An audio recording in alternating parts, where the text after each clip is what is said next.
All right. Welcome, everyone. The internet world, the interwebs world. This is a mastermind gathering of thought leaders in the field of mental health and mindset. And my name is Julian, and I'm the founder of 2.0, an organization that aims to platform cross-pollination and collective gatherings to bring like minds together in the worlds of fitness, health, and wellness.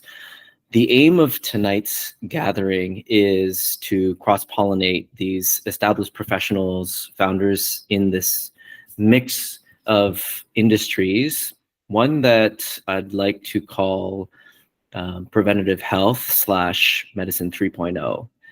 The goal is to unite us as preventative health practitioners to endeavor towards Dr. Peter Attia's term medicine 3.0, which is this book, Outlive, which is all about longevity. And I've really thought deeply about how he rethinks medicine.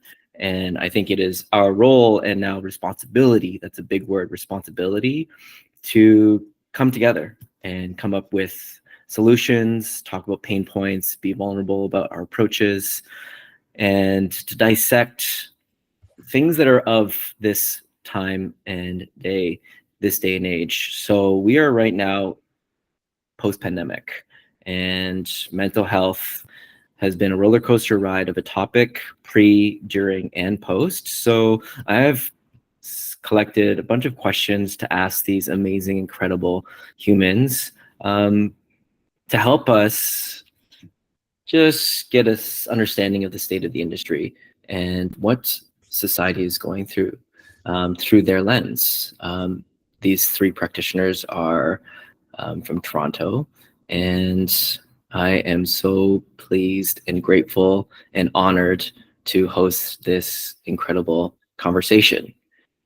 So without further ado, I'm going to introduce some of our speakers, and I'll just share a little bit of how I got to know them, and that'll just sort of pep up their formal introduction. So I just wanted to start with Dr. Stacey Thomas. I guess we met when I reached out to just learn more about what you do in your practice, because I was really curious about journaling as a tool. And Dr. Stacey Thomas was the person to usher in my life and also my inner circle, the practice of journaling as a really profound way of going deeper with self. So that was sort of a short experience that has led and trickled through the rest of my life. And I do journal quite often. So I have like many of these books that I've gone through many, many times. And yeah, I have the pleasure of reconnecting with Stacey tonight. Stacey, welcome to the Mastermind. Would be a pleasure to hear you introduce yourself and share your background and what brought you here tonight. Okay, thank you so much, Julian. And I have to say that a really pivotal conversation that we had has stayed with me and has been a real source. And I had an aha moment with you that I've passed on to many, many clients, which is the recognition that even though you might see you cross the finish line, that there's an entire team behind me. That you have to be so tuned in to self to know how you need to be supported and to find the right people to fulfill that role. That understanding that you gave me was mind-blowing, and I've applied it to everyone that goes through anything challenging in their lives. So I just want to share that with you so you understand your impact on the mental health of many, many people that I've had the honor of guiding since our conversation. And I can hear you guys. Hold on 2 seconds. Oh, okay. Hey, Leo. We're just doing a little introduction of everyone. Stacey's chatting right now, and she's sharing with us a bit of why we're so deeply connected. Yeah. So I will introduce myself properly. My name is Dr. Stacey Thomas. I have another name. My other name is Sita RT. It's a new name that was given to me. as I delved into the area of Kundalini yoga, so yoga of awareness, and I'm now a teacher of that as well.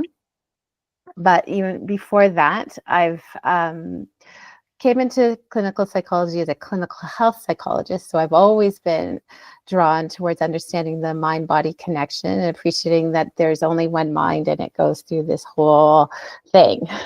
There's no separation. So that journey has taken me into first specializing with people with chronic pain and chronic illness, then specializing in sport and performance psychology, branching out into the areas of infertility, which brings in that population, my experience is of people who are high achievers, who are really dumbfounded when all of their effort is not leading to the result. So how do you deal with the amorphous and other forms of power and energy? And growth? And I bring to my work an understanding of consciousness and the application of a growth mindset in everyday life. So that applies to so much. And as I'm expanding into this area of Kundalini yoga, it's given me an even broader perspective, a massive amount of tools.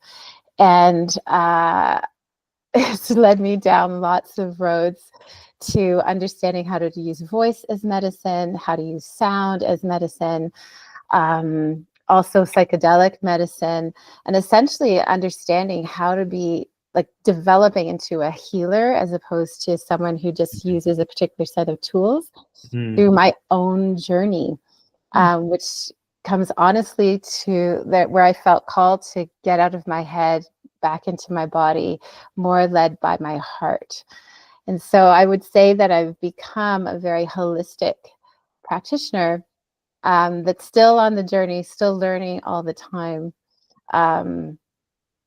So that's me. I have a private practice in Toronto, just across the street from Andre. Congratulations. I'm so happy that you went into the field. We've crossed paths a little bit in our favorite eatery in the bottom of the building where my office is located. So I own the Design Your Life Center. I'm the clinical director there.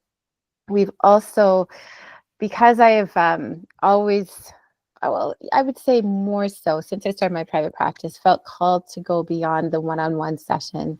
So that calling prompted me to create the Growing Forward Journal and invite the public to engage in this process so that they understand that they have the answer.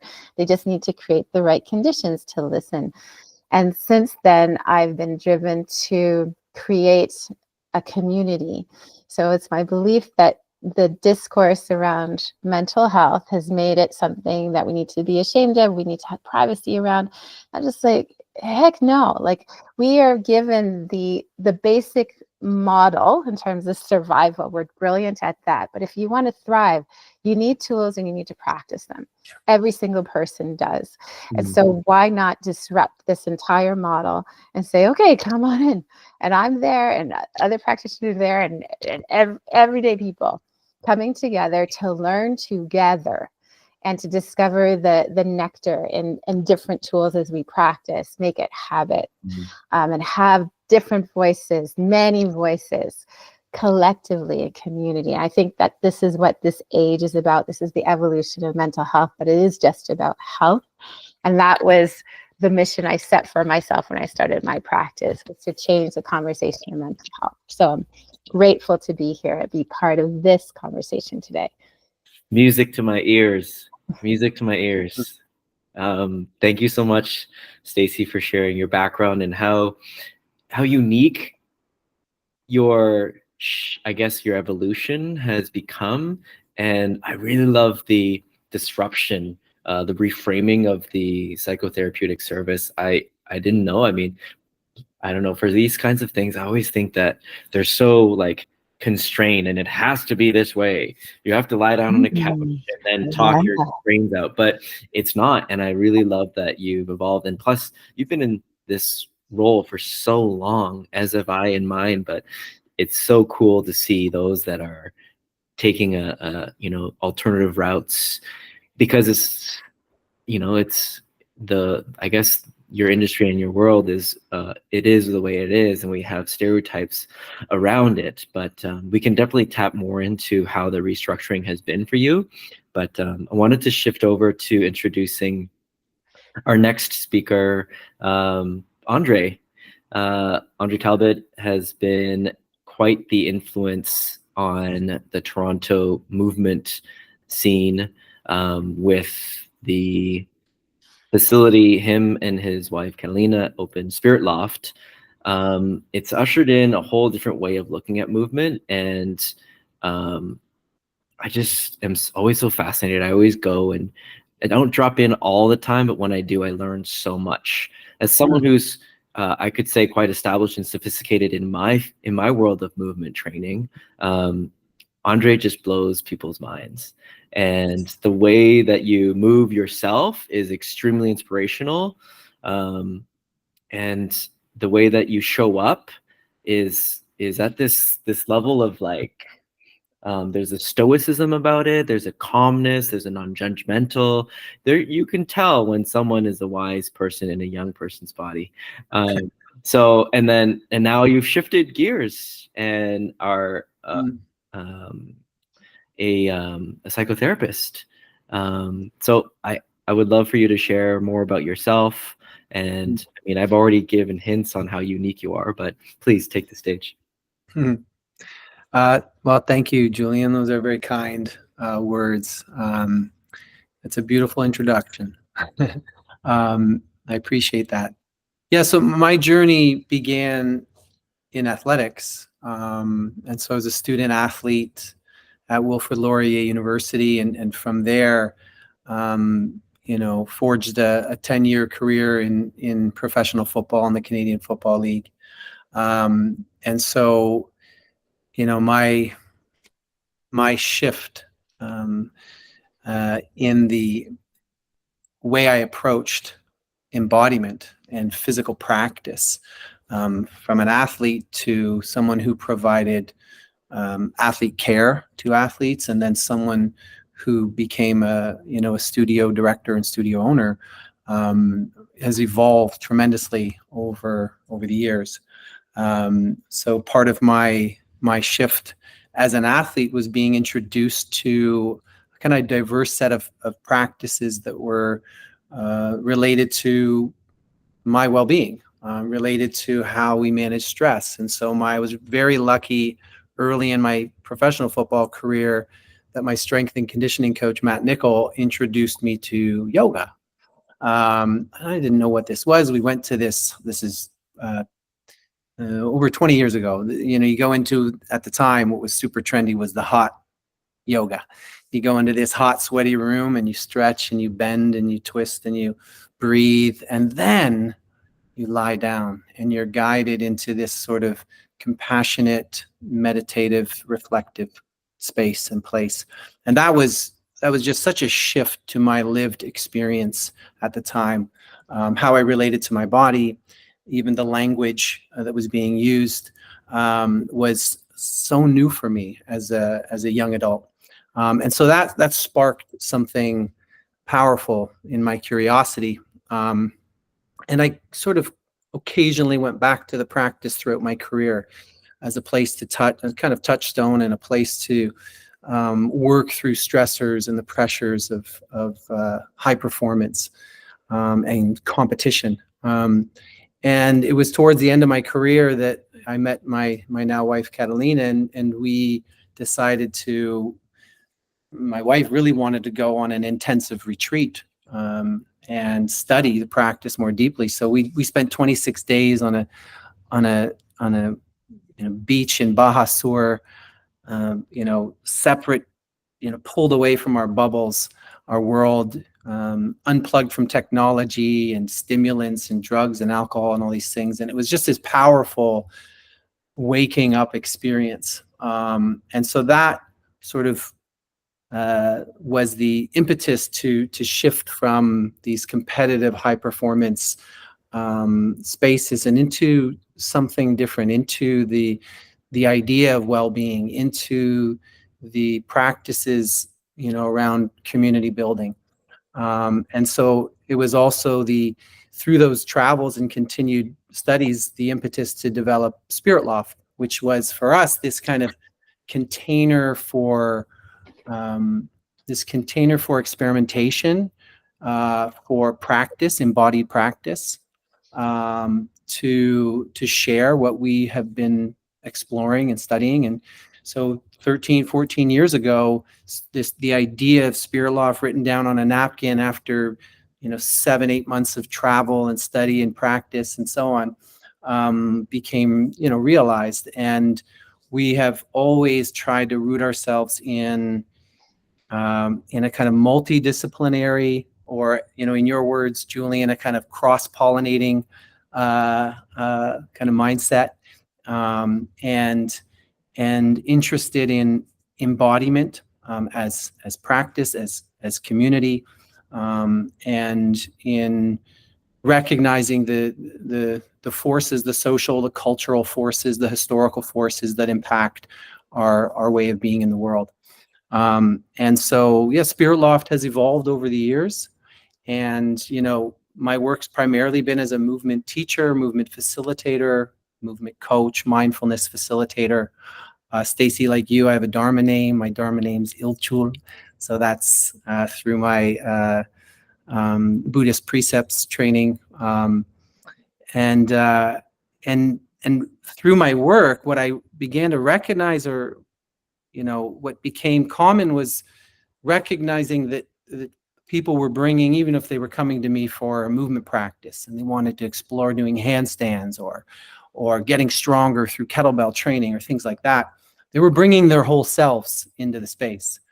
And I was recognizing, emotional pain. I was recognizing, grief. I was recognizing, these tremendous life changes that people were going through. And my scope of practice as a movement trainer, or even as a mindfulness facilitator, was limited. So I became curious about how could I expand my scope of practice? How could I provide more care? And when the pandemic hit, it became for me an opportunity to be like, okay, now's the time.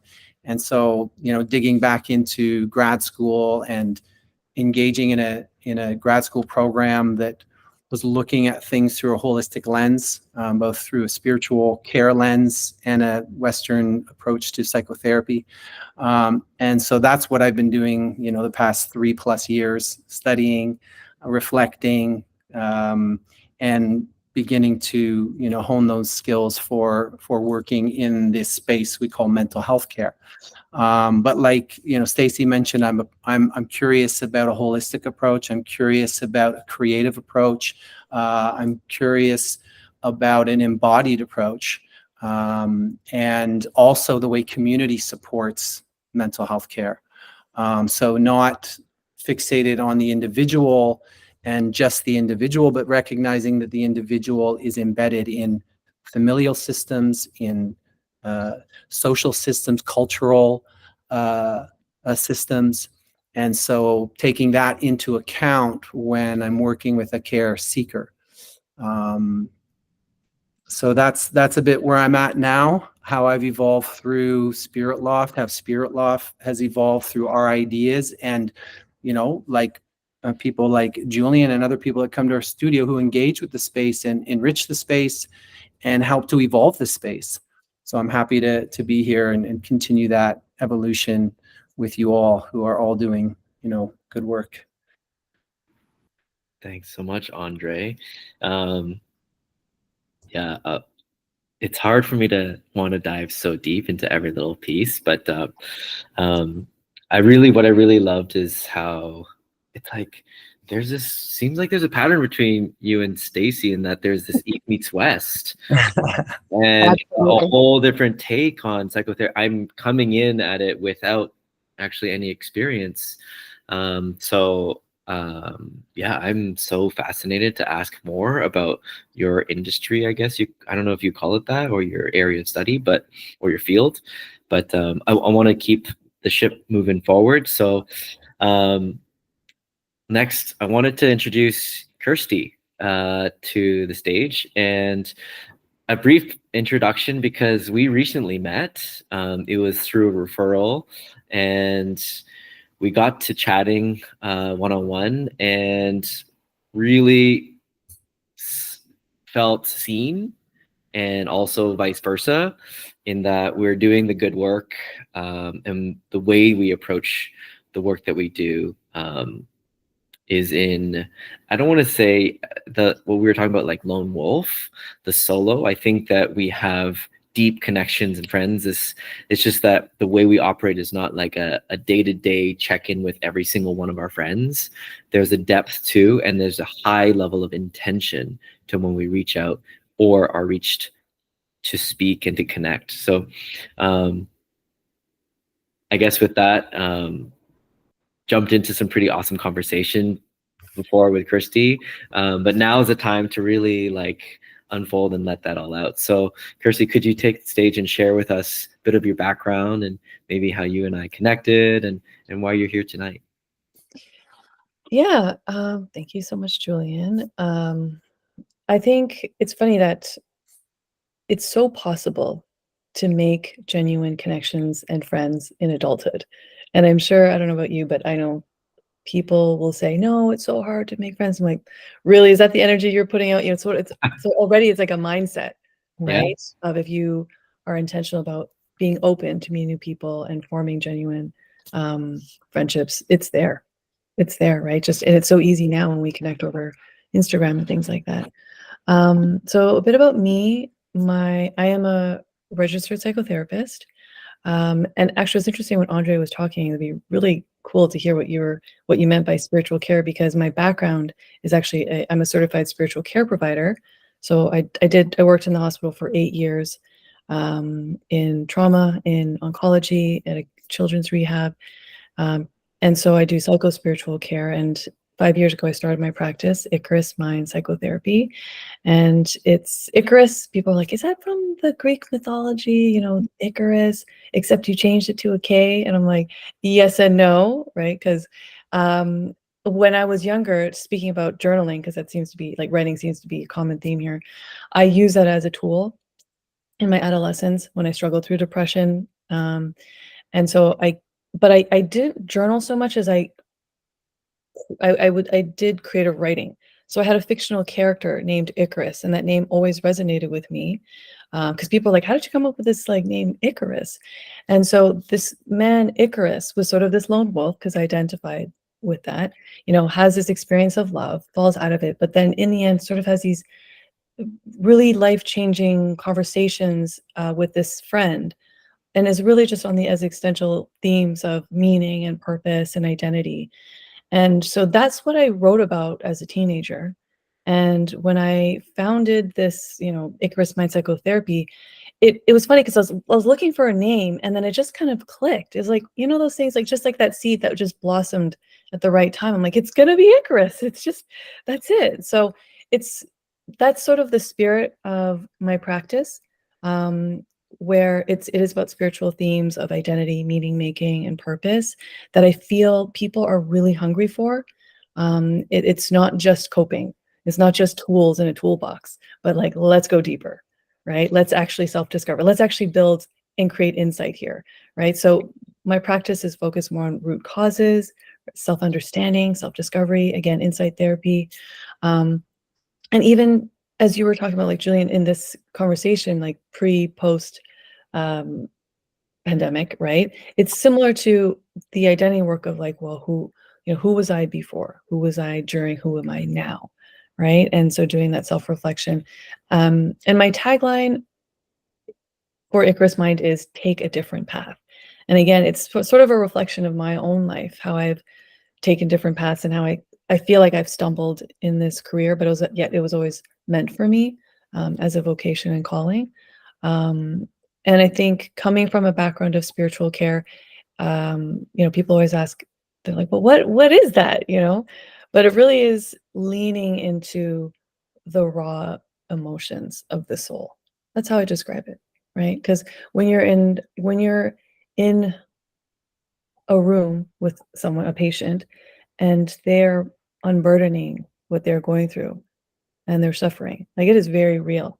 right? It's not just cognitive. You're really relating. I'm relating to them, creating that space where they could feel heard. Mm. And it's movement on a different level, right? Energetically. And so that's really what keeps me going in what I do. It's not just, oh, I'm here to help people, right? It's like, no, we're equals here, right? I'm here to connect with you, actually. I'm here to hear your story.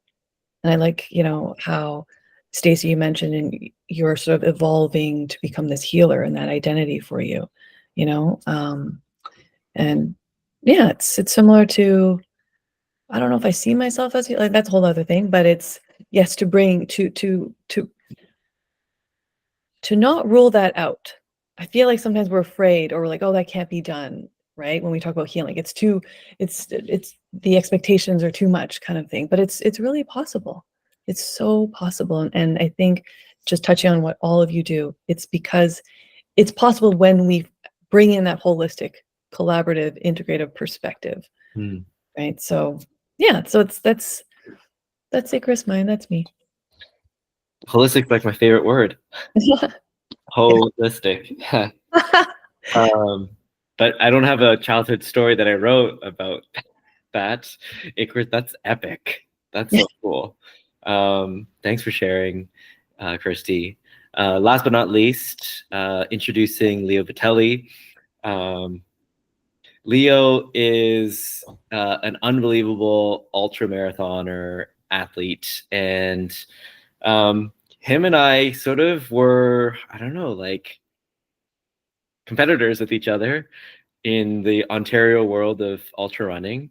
And I don't know, I think that this year was a year for me to just shift gears and lean into how sometimes competitors or opponents are so similar to you. And so I just found that I just want to learn more about this man. And the question was like, instead of running against each other, let's just run with each other. And that makes a whole difference, huge difference. And so I guess I'll save, because as I started to connect more with Leo, people would tell me about a little bit about Leo's story, and he has got a crazy, amazingly interesting life story at this age. So without leaking out any of that, Leo, could you please introduce yourself and share with us your marathoning experience, what you do? Yeah, go ahead. Well, first off, thanks for all the gas. We definitely were, and I mean, I think we still are competitors, but I think there's like a healthy rivalry, I guess, if you'd even call it there. But it's very interesting when you run, say, like a ultra marathon. Most of the time with your fellow competitors, it never really quite feels that way when you are out there. Some of these tasks, they seem so daunting, so crazy for everybody even standing and making it to that start line, that like by the time you're a couple hours in, or 20, 30, 40 hours in, depending on the race that you're showing up to, you're just cheering for everybody to make it to that goal, because you know what you had to go through to make it to the finish line. The pains, the suffering, the training, but maybe more importantly, the moments that you all share when you're out there. And it's very difficult to, and I'll do my best maybe tonight and trying to explain like some of that and like the mindsets from it. But maybe I'll start with a quote that I really like. If you want to go fast, go alone. And if you want to go far, you go as a team. And when you're out there, like even if you're competing, everybody's your team, and you realize that to go far, like truly go far, we thrive better around people. And those are the same thing in moments with like when you're talking about mental health. I have ADHD. I'll kind of get into my story a little bit, but I started out as a professional gamer. Well, not started out. So this is back when I was 21. I'm 37 now.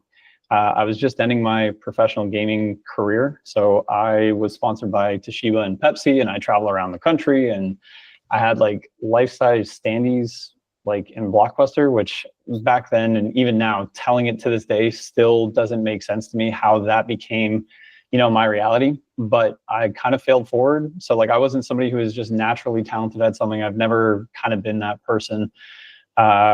I fail, and then I fail, and I fail, and I fail, and I eventually make it to the thing because I just won't quit.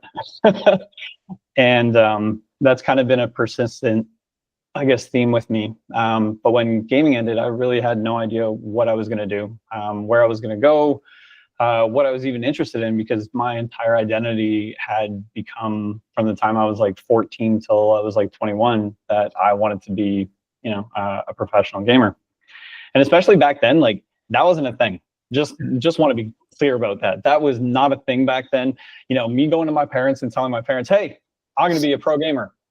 Absolutely not. Did not take, because that was not a thing yet. So that was an uphill battle. But anyway, so when I finished that, you have, like, I'm still pretty little now, but you have to imagine me 6'2" at 120 pounds going to school for fire. That was the next thing that I thought I was going to get into. So I went to school for firefighting, and then I kind of took to fitness. And a couple of my friends, well, actually, like the entire class, said that they were going to go do, you know, like an obstacle course race. So this is back in like 2011.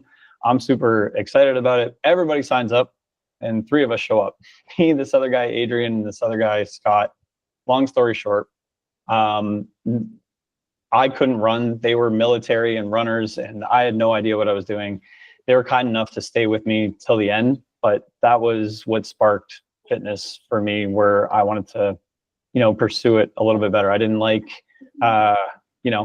failing so bad at it, and I really liked what I was doing, so I decided to go with that. Upon kind of like getting fit and like starting that, I guess, trajectory, like on that course, somewhere along the line, I found myself homeless and living out of my car, and you know, just experiencing a pretty real and pretty rough time. For context, I feel like I've always kind of been the optimist, but there was nothing that I could kind of do to pull myself out of that anxiety or depression. I learned that I had ADHD like I guess about 1.5 years ago. And now knowing that some of the anxiety and depression kind of stems from that, and I can figure things out a little bit better. I didn't really know what to do back then. And as silly as it might sound, I ended up finding, I was just mindlessly scrolling YouTube, and the right words from the right person kind of came to mind and kind of snapped me out of the funk that I was in. And I kind of started to shift my perspective back to the things that I could control. And I decided kind of like then and there that I was going to do 2 things, and I was going to do them no matter what, every single day. And the first one was I was going to find something to be grateful for. And the second thing was I was going to move my body, especially with ADHD. I wish I would have known that back then, that this is so powerful for any of us, that your mind and body are so connected. And for me, initiating tasks, getting things going, getting things moving, especially is difficult. So for me, idleness has kind of become the enemy. I know in times that I'm not feeling like perfect, like none of us really are, but the times that it's tough, first key is going back to those 2 things for me, is finding something grateful, and then moving my body, even if it's a walk, finding a way to create momentum any way that I can. And then from there, I got fit. I decided I went full in on like racing. I think I did 50 or 60 different obstacle course races that year alone. I did my first ultra, so I had never run more than 5K in a single year, or like ever, or a single sitting. And I went from a 5K to a 10K the week later to a 21K to my first obstacle course ultra marathon up a mountain within the span of a month. And I can tell you, I learned every mistake that anybody could ever make in an ultra marathon on that one run. I blacked out. I had hypothermia. I didn't bring food. I didn't bring stuff. Like, I had never climbed a mountain before. You name it. I messed it up. Somehow I dragged myself across the finish line. I was dead last, but I made it. And like, talking about the journey, and like, that was something I remember finishing. I stopped. I sat there in my hotel and I was like, I will never do that again. I lied to myself because that's all I've done since then. But anyway, continuing the story, I wanted to be able to help people as well. And I got out of, I was working a sewer job, so underground construction. I hated what I was doing. I found this new love for fitness, and I had now done things that people are asking me questions about. And that's how I ended up transitioning into a coach. And I've been a coach now for over a decade, I guess 12, 13 years. And that's like something that I love to be able to give back, to help people get moving, to help people even lift the heaviest weight in the gym, which is the door, simply getting up and getting there. And if anybody's ever struggled with like depression or, you know, I think my way of kind of like giving back has always been through my coaching. So it's not just about being like the fittest, the fastest, although I do work with athletes. It's always about, you know, their effort level, getting them moving, getting them to what I like to think about is I'm assisting them. I'm not doing the work for them, but I'm there to help and guide. And maybe another quote that I'm coming up with them, but I've done some pretty outlandish things, Julian. I know you have, everybody in this room has, and especially being a coach or in a position where people are trusting.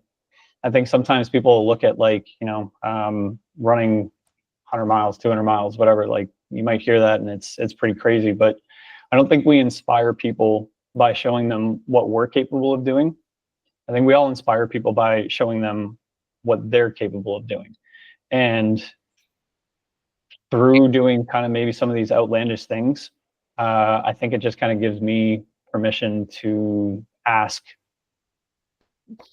people to try, to simply try to go for a walk, try to get up and move constantly. So I think that's kind of where I'm at nowadays, helping clients with physical fitness, and I try to inspire people on social media or anybody who will listen. We're currently making like a documentary on, it's weird to say, like my life, I guess. Truly, it's more about mental health, and you know, the whole purpose is to talk about it, to get the conversation started. Yeah. What's it called? What's it going to be called? Continue playing. Continue playing. Okay. Yeah. Amazing. Thanks for sharing with us your story. It's so wild. Gamer, homeless, ultra runner. Yeah, that's a life well lived, to say the least. I really like what you said about believing in others, and I think that's like one of the main facets. If you can see someone, hear them, understand them, take time to understand them, value them, and then believe in them, I think that's one of the most powerful ways of showcasing love. And I think that's also a throughway with all of us, is that we dedicate our lives to caring for others and doing it in such unique ways. The alternative angles that you all take is really inspiring. And from the unique and alternative angles, I guess they come from vantage points, from your life experiences, from alternative vantage points. That is something that I'd love to unpack a little bit more of. And you guys have all shared your background, which is really cool. Could I just ask how you got into the work that you're doing? Was it like you knew you were referred to it? Just sort of a quick, like, Stacey, how'd you get into being a psychotherapist?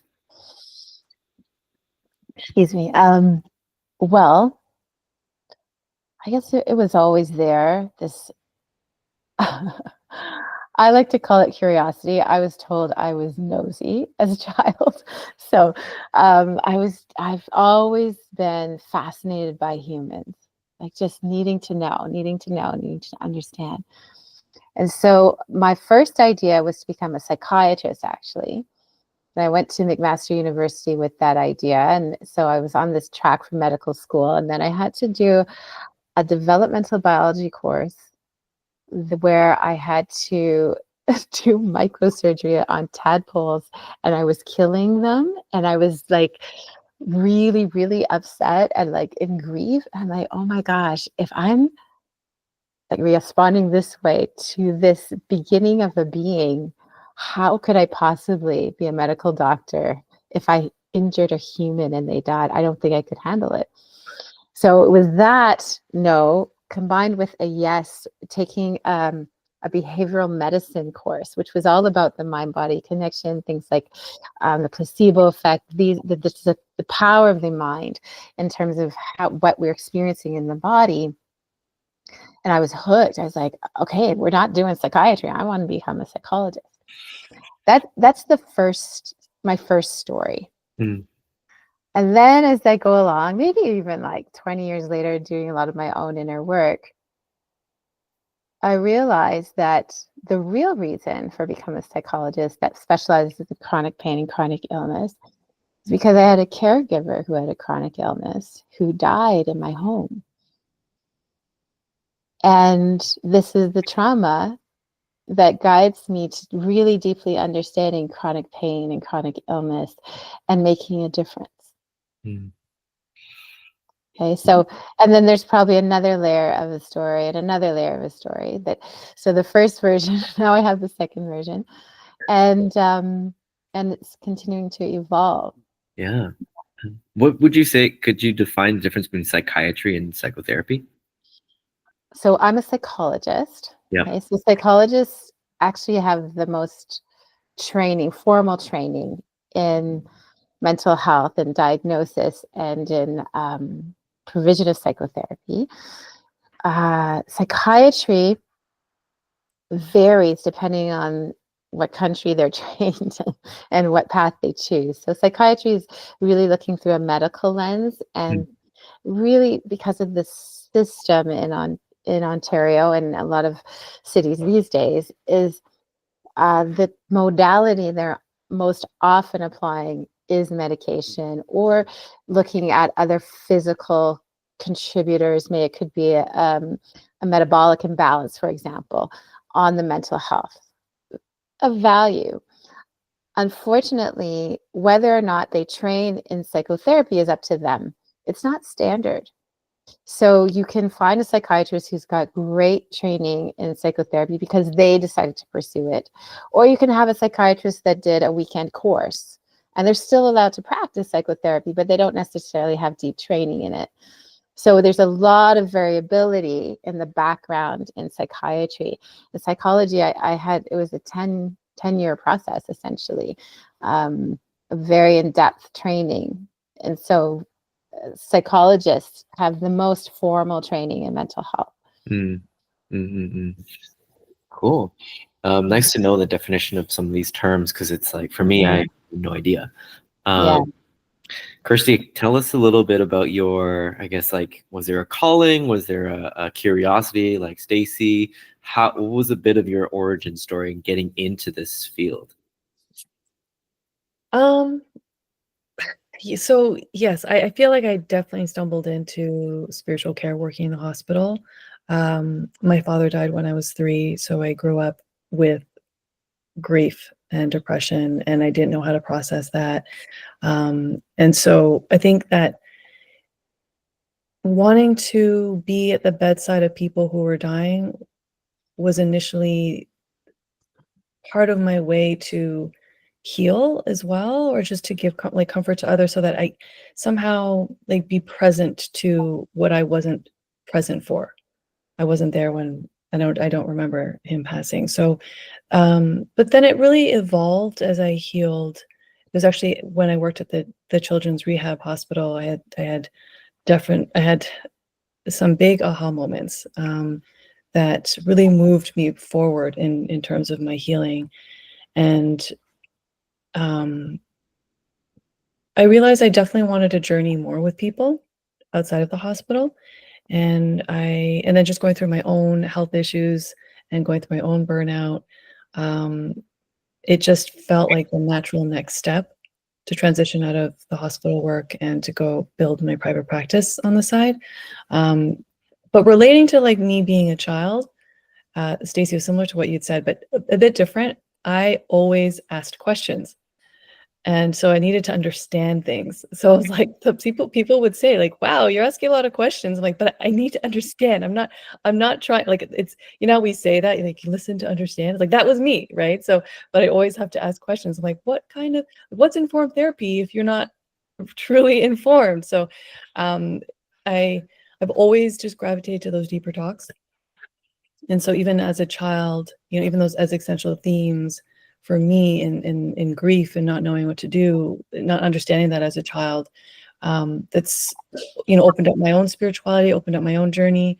So that's always been like this major theme, like wanting to always have deep talks with people. So it goes back to your question, Julian, about, oh, how do I feel about small talk? I'm like, well, you know, if it can get us there, you know, going deeper, then I'm all for that. But I look back and I realize that I was meant for this, right? Because, you know, back in high school, people would always be like, oh, Kirsty, you're always the deep one, kind of thing.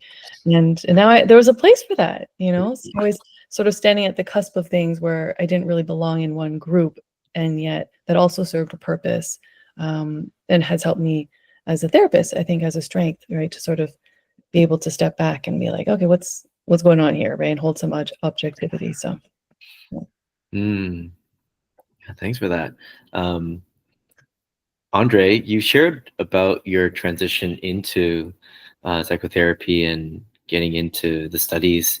I'm curious about how you perceive yourself in this journey. I mean, Catalina probably tells you all the time, but how you're doing and how busy you are and how you make time. But if you were to look at yourself from the outside and see your development from being, you know, an athlete in the CFL and then shifting into movement practitioner, teacher, coach to now this, what's it been like to see this process unravel itself? Was it a natural growth spurt for you?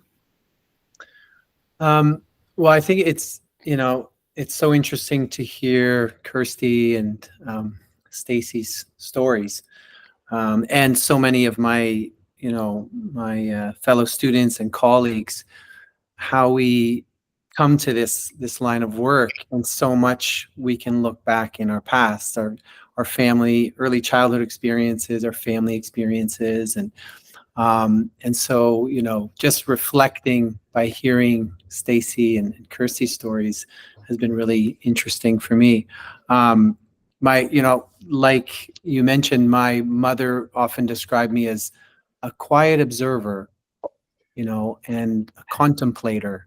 So I think that's part of it. And then seeing the way my father suffered through his alcoholism and his mental health and isolation over decades, his estrangement from his family, from me and my sister, certainly impacted me in deep ways, in profound ways, where the feeling of being helpless around someone suffering made me feel like there's so much to know. There's so much I don't understand about human suffering. And so there was a curiosity that spurred me to learn more. And then obviously, as I mentioned, being in the studio and working with individuals and groups and seeing their whole selves, their whole complex embodied selves come forward and wanting to engage in that. Yeah, that's a little bit about, I think, what brought me to this journey. And what was your question? How do you How do you how would you, if you were to like take a step back and look at your growth, Yeah. what does it feel like? Does it feel as like, is it a natural process for you to be in this field now? It's a good question. I mean, growth, sometimes we think about growth as this beautiful thing, but I would say creative processes, growth processes are actually often uncomfortable. We're putting ourselves under stress, whether that's like a training or grad school or in new environments that require a lot of adaptability, flexibility, and so on. So I think it's, I'm in this part of my journey where the growth is still uncomfortable in some ways. Also because I'm seeing in some ways the way mental health care has traditionally been provided, and I'm coming up against that, and I'm curious about what my approach can be, as we've all kind of talked about, through a creative approach, through a collaborative approach, through an embodied approach, and just looking at the forces that are impacting people, and recognizing the complexity of what people are going through, what our communities are going through, what the earth is going through, and so it's the desire to help and the desire to transform suffering in the world is also entering into the wild, complex nature of things. So it's I'm inspired to do the work. I love working with humans. I'm I've learned so much from my training over the past 3 and a bit years, and it's just kind of endless. Like, human development is through the entire lifespan, and so I know I just continue to uh, endeavor to do the work, and to continue to learn and grow, and to help in any way that I can. So it's a kind of long-winded answer to maybe what was a simple question. Okay. No, it's so good to get so much context and background from you guys.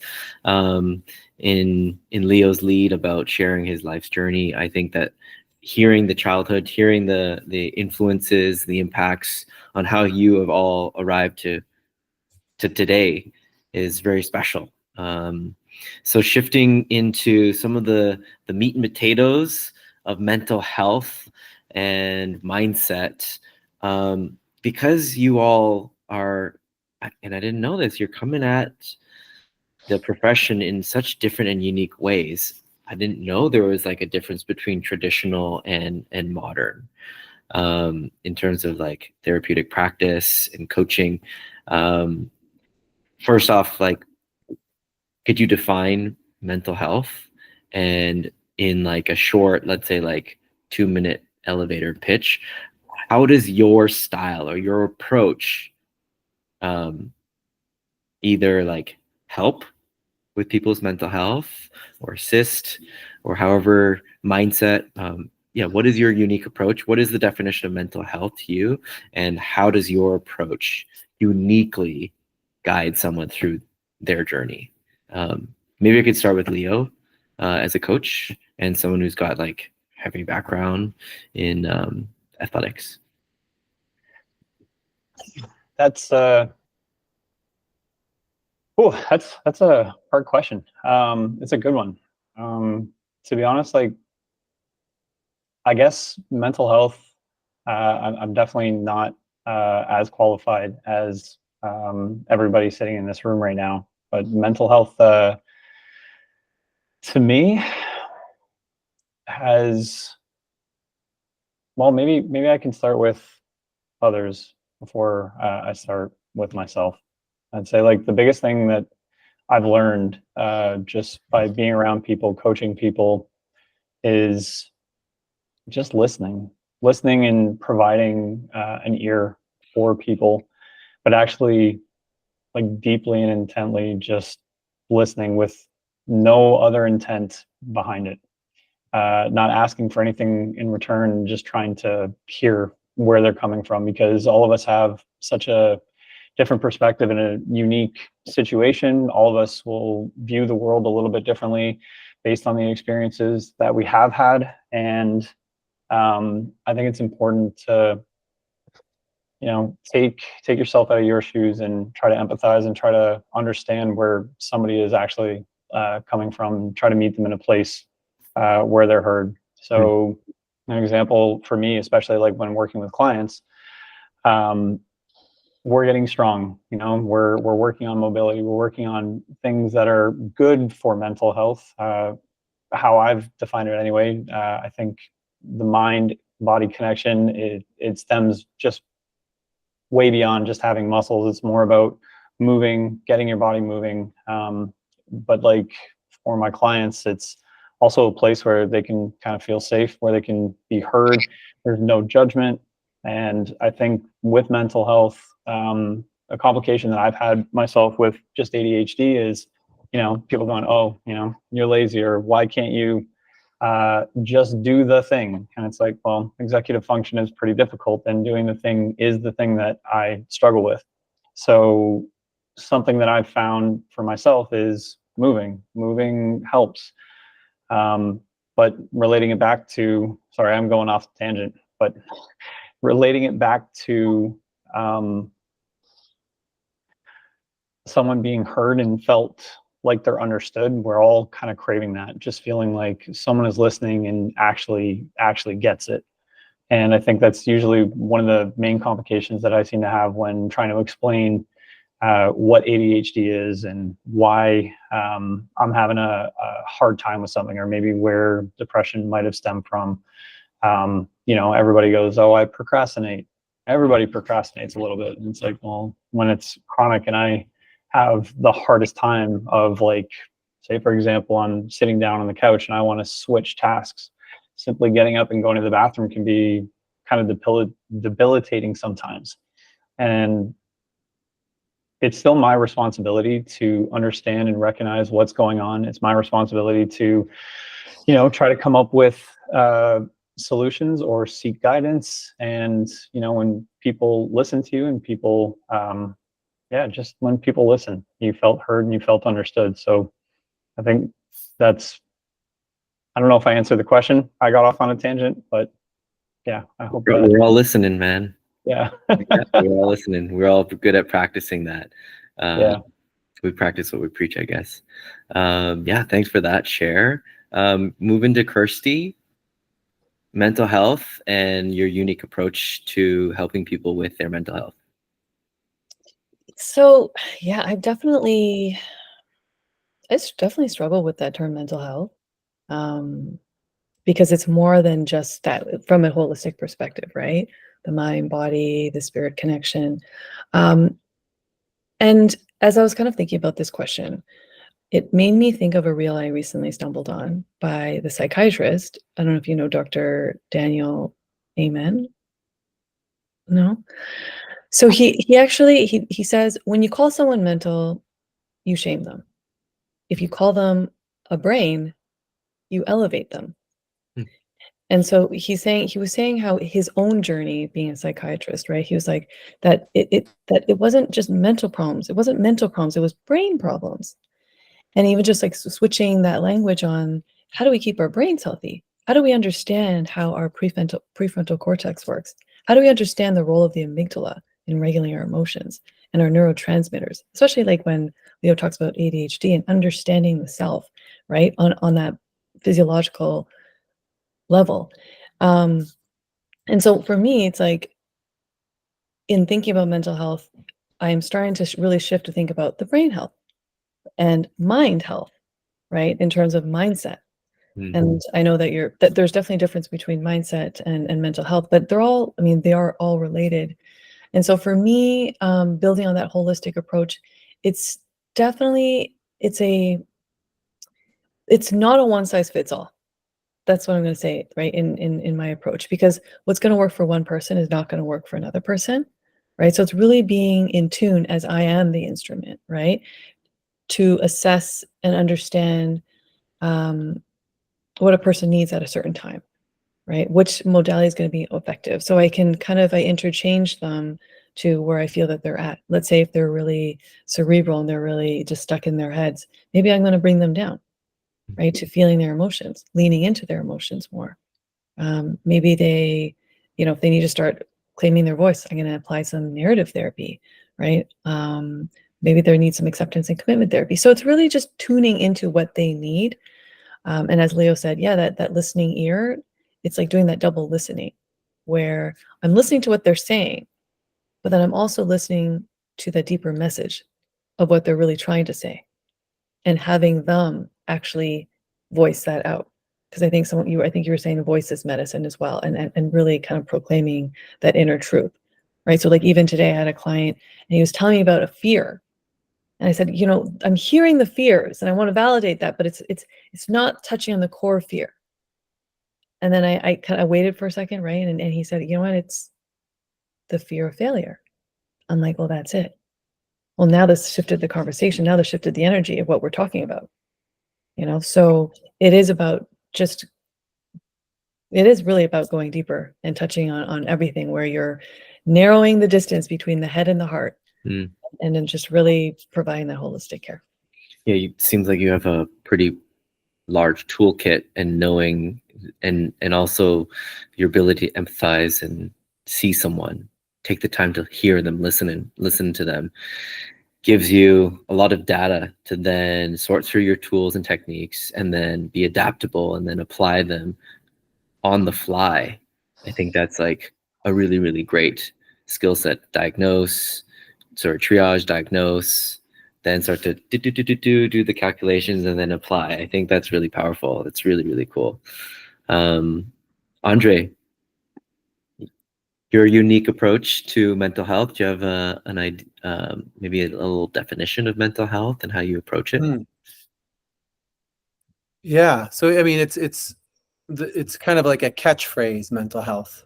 So I think about, what does it include? When we're talking about mental health, what does that include? So it includes, psychological, emotional, social well-being, the neurobiological, the physiological well-being of a human. So that's kind of what it includes when we're talking about this catchphrase. And then I'm thinking about, well, what is affected by these different layers of experience? So what's affected is our thoughts, what we think about ourselves, what we think about the world, our self-narrative, our core beliefs, and so on. Our self-perception, our perspective. What's also affected, our emotional states are affected by our mental health. Our actions are affected. The behaviors of our life, the actions we decide to take, affected by our mental health. And then the third piece that I think about is, what does mental health determine? So it determines our actions in the world and our relationships. And I think Leo really touched on this core component to mental health care. It's really relational. It's rooted in relationship. I learned this amazing thing in grad school related to the research of psychotherapeutic interactions that resulted in beneficial outcomes, positive outcomes. And despite any theoretical, or common to all theoretical methodological approaches, was the therapeutic relationship. So the quality of the therapeutic relationship. So a trusting, safe dialogue and relationship that's forged through the therapeutic endeavor. That's the common factor across all theoretical, methodological approaches. right? And I would say, Julian, you and Leo could also speak to this as movement coaches as well, but certainly Kirsty and Stacy too, that no matter what, our interactions when we're coaching or facilitating or teaching, if we can develop that therapeutic trust or that relational trust, even if it's not a therapeutic dynamic, but the relational trust, and someone can feel secure in that, they begin to feel the presence, the empathetic presence of another human being paying attention, offering their presence. And so I think that's where shifts can happen, because we're forging a relationship that is healthy. And in that we can practice what it means to be a relational human being, and find, as Kirsty's mentioning, find meaning. I'll mention something that's blown my mind recently. There are some scholars who refer to our species, Homo sapiens, with a second term, Homo religiosus. Homo religiosus. So Homo sapiens is our species kind of, the biological name. Homo religiosus. What is religion? Religion is making meaning. We are meaning-making matter. And we do this in different ways, right? We do this through philosophy, faith traditions, religion. We do this through our relational interactions. We do this by looking up at the stars. We do this by asking big questions. We do this by giving each other presence and hope. So meaning-making matter, Homo religioso. This is, I think, at the core of psychotherapy, mental health care, well-being practices, relational practices, and community building. Like as if Dr. Viktor Frankl was like the god of it, since he's all about meaning and purpose. Author of Man's Search for Meaning. That's beautiful. It's wonderful to hear that. I guess to a quote, people don't listen to what you say. It's how you make them feel. I think that's like the very, very, the crux of the relational side. It's how you make them feel at the end of the day. No matter how much science you have, whatever techniques you have, if they just don't vibe with you, then what are you gonna do?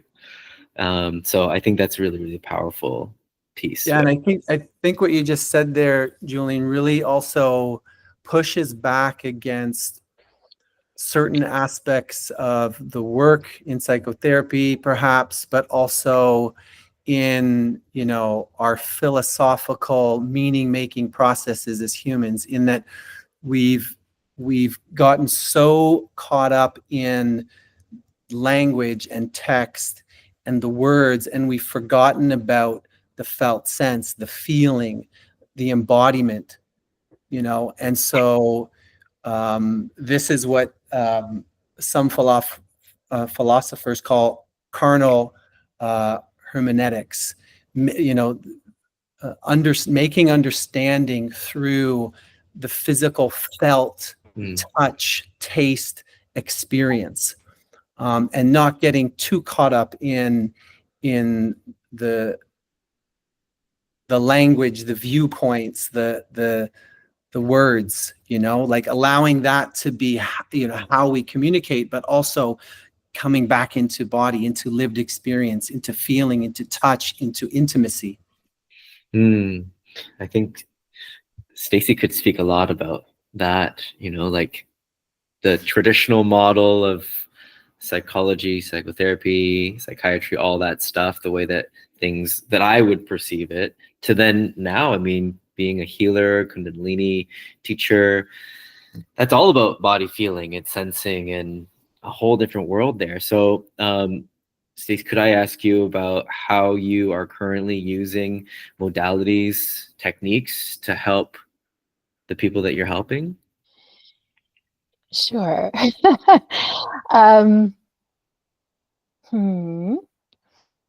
So I've always been, as I mentioned before, interested in the mind-body connection. And in my training, my graduate training, the first most important graduate level course was clinical hypnosis. Mm. Unfortunately, these days, many training programs don't understand that our field originates in hypnosis. What is I- hypnosis then? Hypnosis is an altered state. It's a trance state.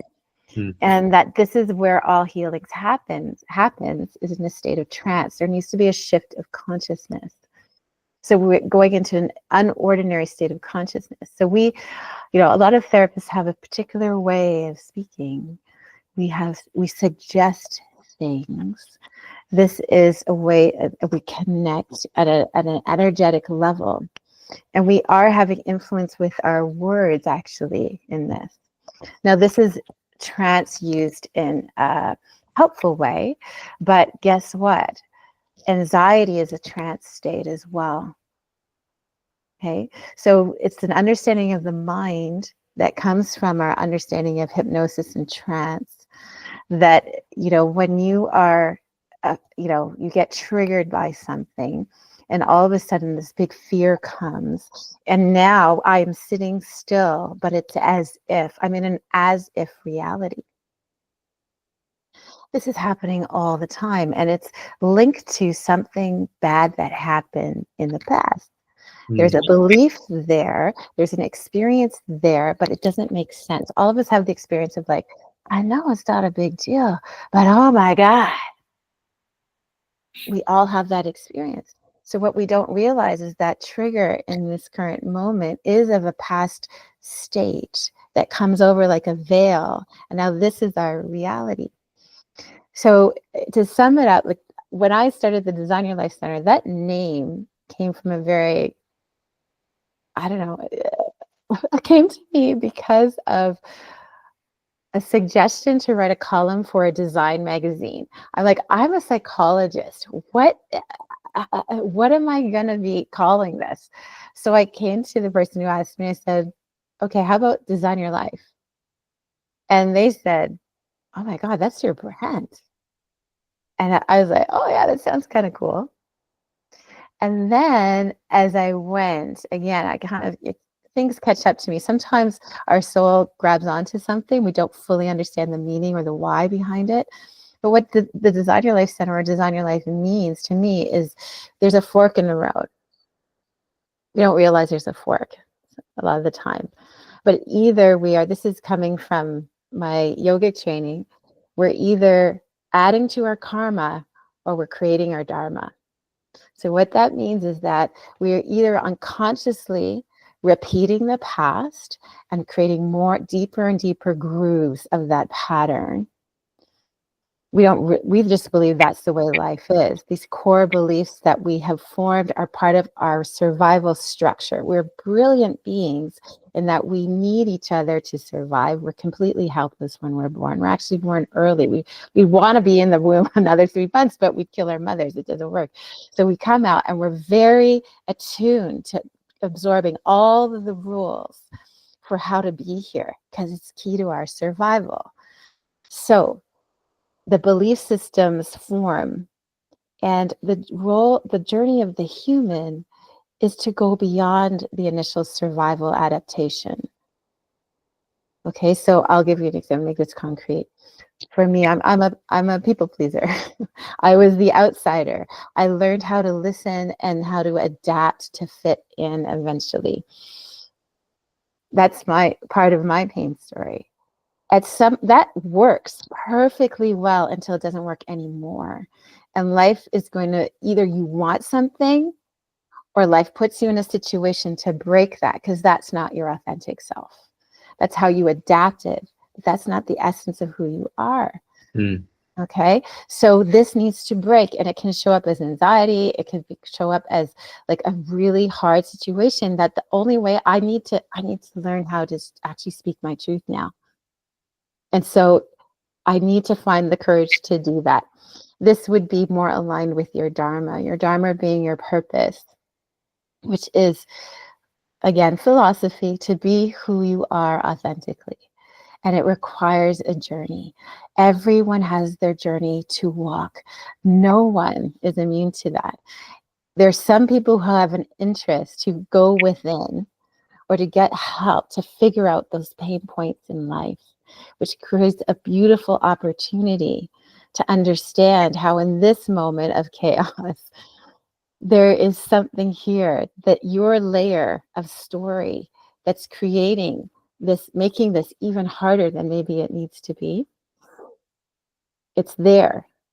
And that deep insight allows us to understand, like, oh, this is the thing that's going to show up when I'm going to expand.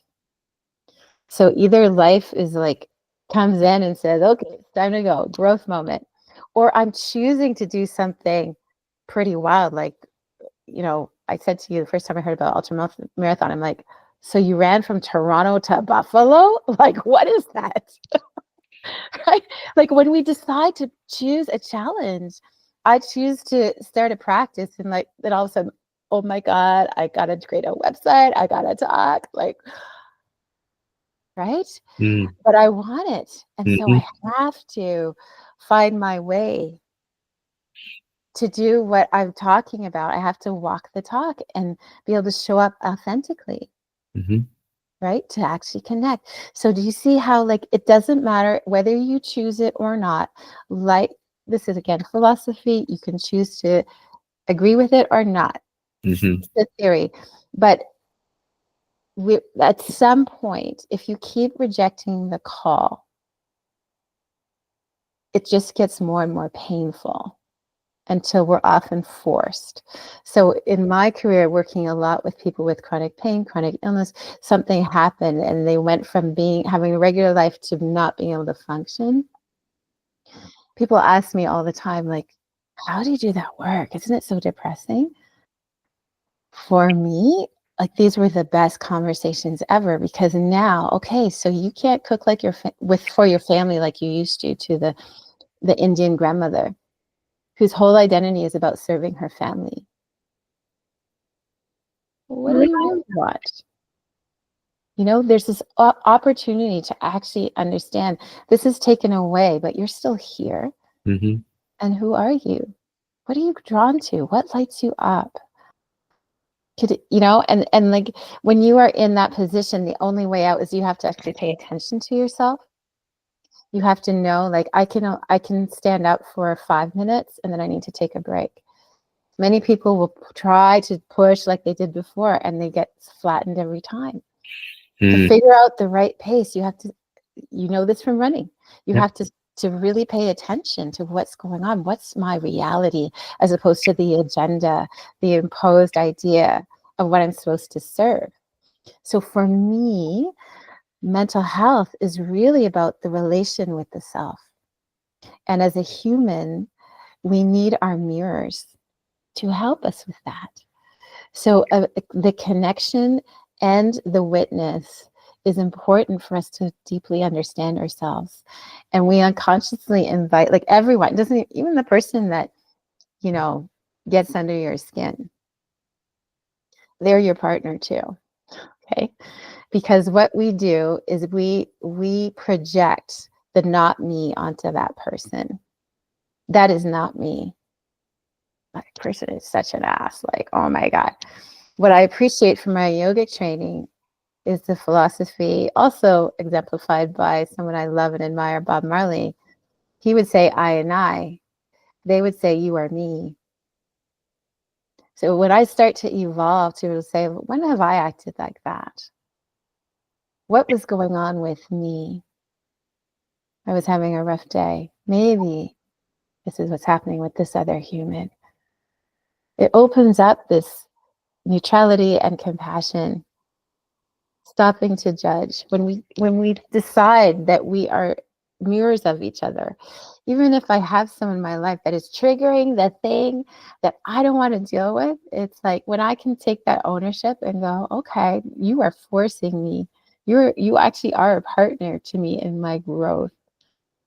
I go within. We're not really taught how to do that.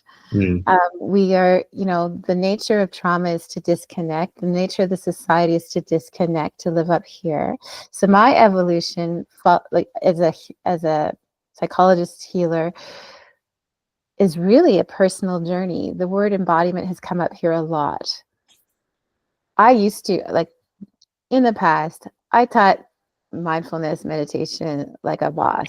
I didn't practice. Like I was a total fraud. Completely. Until, things got, I went through a moment, an awakening where I decided, oh, maybe I should actually do this. And then I was like, my world changed. My journey as I stand back from it is going from being very cerebral to finding my heart and really leaning into that and having experiences and learning how to facilitate change without the words, without the dialogue, through movement, through sound, through silence even. Yeah. So it's learning to, mental health is, to me, is about wholeness, but ultimately is about that relation with the self. Can you become the soulmate of your own soul? Oh, I love that. Right.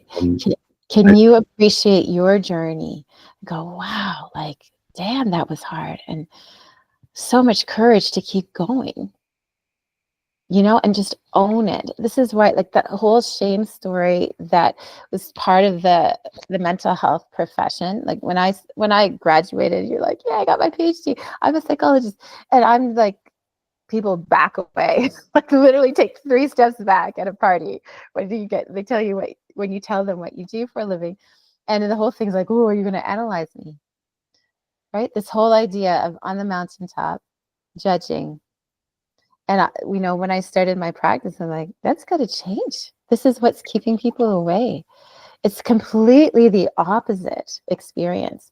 But I tend to believe that everything for a reason, and for context, we are going through a massive change. Whenever you see lots of turbulence anywhere, within yourself in the external world, there's a change happening. And as much as there's been so much suffering, what's happened? People are going to many different practitioners, many different modalities to actually figure out some tools, learn how to master the self, come back into their bodies. We're being forced back into the body. Which, if people are interested in my research, I did a talk not too long ago about the mind-body disconnect. And it used to be way back when that the intelligence was in the heart. And it's about 500 AD where this idea comes into to societies that the body is too dirty to be the seat of the soul. There's not intelligence there. So then we start to go like, oh, it's all here. This is where the human is here. And this is where the disconnect starts to happen. This is about 500 AD it starts. And then in about the 1600s, when Descartes kind of sealed the deal, I think, therefore I am. So we're a product of that lineage. And now, I don't know, the ages are turning. There is an understanding in yogic circles that we are embarking on, and it's very close. It's part of what's happening. I'm gonna pause you for just a moment because you got us all hypnotized. Sure, I wanted to be mindful of time. Sure. And I wanted to just get with the others to kind of bring in some thoughts, quick fire, on what are the issues these days that you're seeing the most, and what are some solutions that we can bring forward.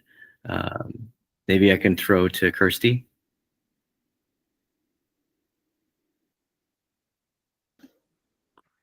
Hi. Okay. Sorry.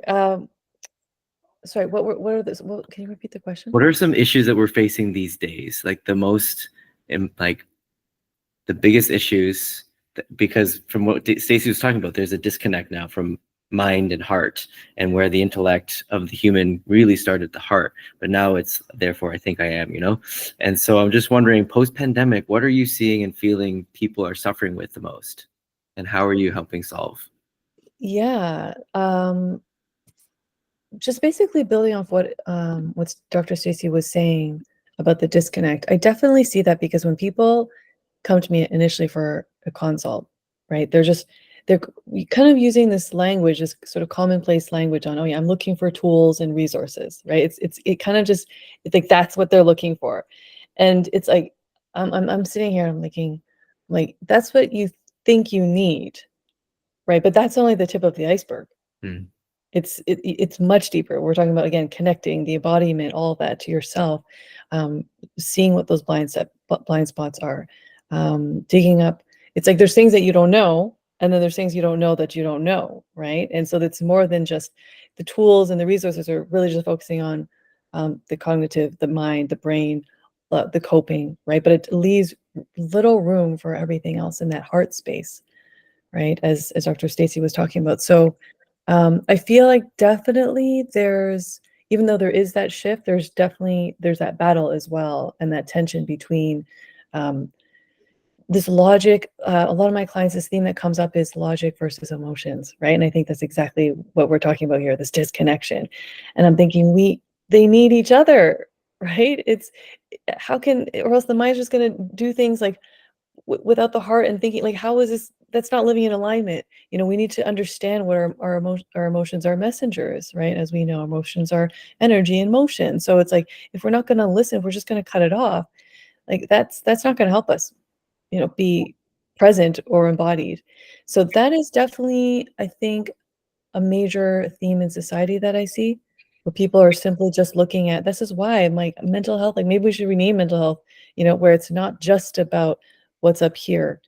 And I don't want mental health to be an excuse for working hard. And I say this because it's really interesting. So like it should be a tool to make work more meaningful and purpose-driven, right? Where we are giving as much as we are receiving and replenishing. But I say this because, I'll make this quick. I've noticed also different generations. I'm not going to name which ones, but all the generations, right, will say certain things about other generations and their work ethic, right? There's YouTube videos on this, right? It's no secret here. And that's a whole other topic. But I've definitely heard where, oh, this generation's using mental health as a crutch. You know, oh, they're just using an excuse to get out of things. And I think I definitely just want to call attention to that, right? Where that's not where it's supposed to be. That's not what it's supposed to do, right? It's not, mental health issues shouldn't be about me, and as a way out to facing challenges, right? It should be about facing them with resilience, right? Understanding, yes, the fear that is there, and leaning forward. That's what I want it to be. So those are some of the things I've noticed that as a society, the themes that we are wrestling with. Andre, did you want to tackle that question? Things that you see are current issues in society and how your practice may help solve? Yeah. I'll say, something that I'm interested in, from a cultural perspective. And Dr. Pauline Boss, who is a grief researcher and therapist, author, but she talks about ambiguous loss. And I think the pandemic, and she writes in her book, What Just Happened, the pandemic was just fraught with experiences of ambiguous loss. And I think culturally we're experiencing frozen grief or disenfranchised grief. I think we want just to get back to life because things were so hard, because things were so disrupted, things were so uncertain. And so I'm really interested in how the experience of ambiguous loss, meaning things that are unresolved, things that continue, the change in our culture, the fact that, research has suggested people trust each other less. The fact that people, especially younger people, are experiencing more anxiety, more stress. The fact that personality, some research suggests that personality traits changed through the second and third year of the pandemic, leading to people being less conscientious, less open, less agreeable. So I think we see this culturally in our politics, and I think, maybe some of us are seeing it in the people that we work with. So I'm interested in the cultural impact of the pandemic and the cultural impact of ambiguous loss and disenfranchised or frozen grief. And I think it's something we have to turn towards and acknowledge. And I think for young people too, maybe different than some of the older generations, they're seeing a world that is filled with a lot of uncertainty. We see the ecological disasters, we see war and violence, we see divisiveness in politics and all of this stuff. And so I think that is impacting young people's perspective, their ability to look into the future. When the pandemic hit and my business shut down, so many things happened. We had to give up our home and move in with family, and I'm sure you all experienced the time when you couldn't prospect into the future. And this is a key part of well-being. When we set goals and we plan and we create our life in the future, we write our story about where I'll be in 5 years, what I'll do in 10 years.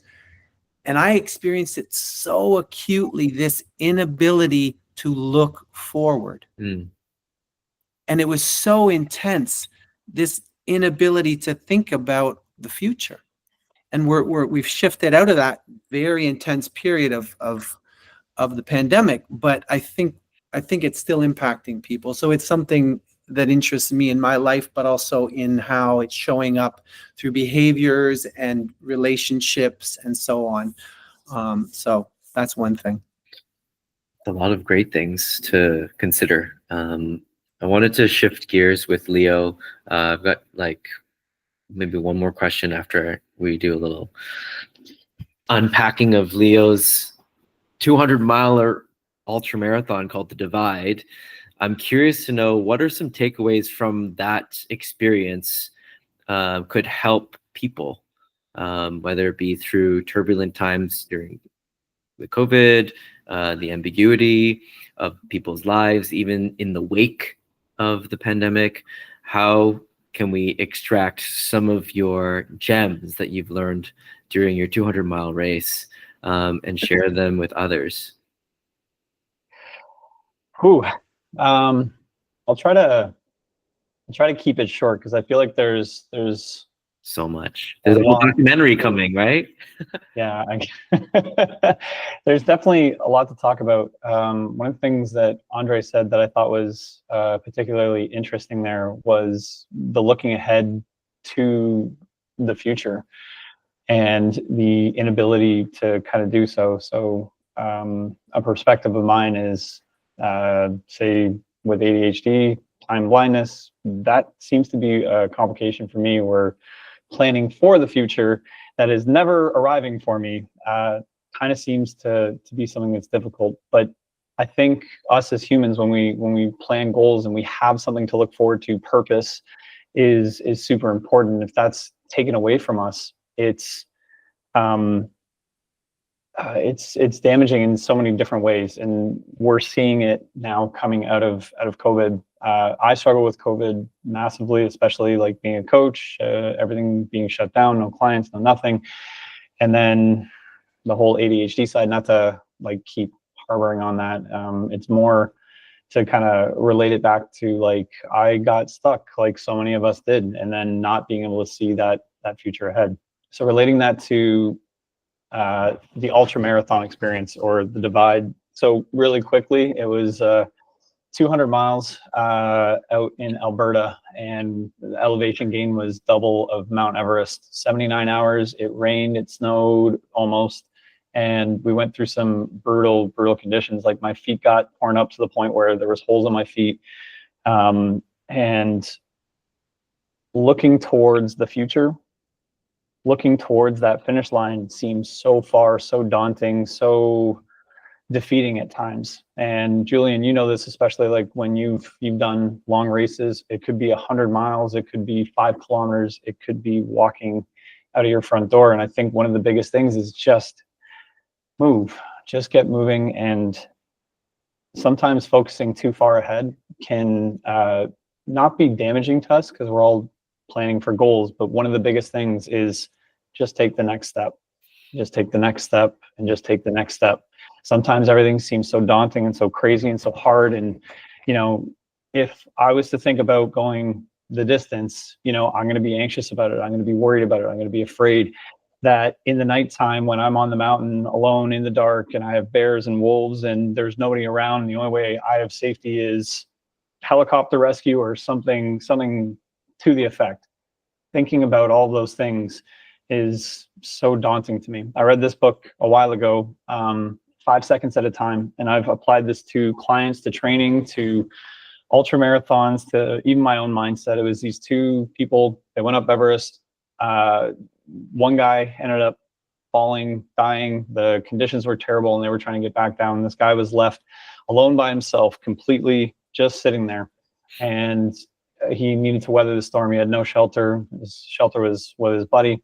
And thinking about the same thing, making it to the next morning where sun was going to get him warm again, or where he was going to be able to call rescue, it was too far. And just thinking about, well, I can count to 5 seconds. Let's do that.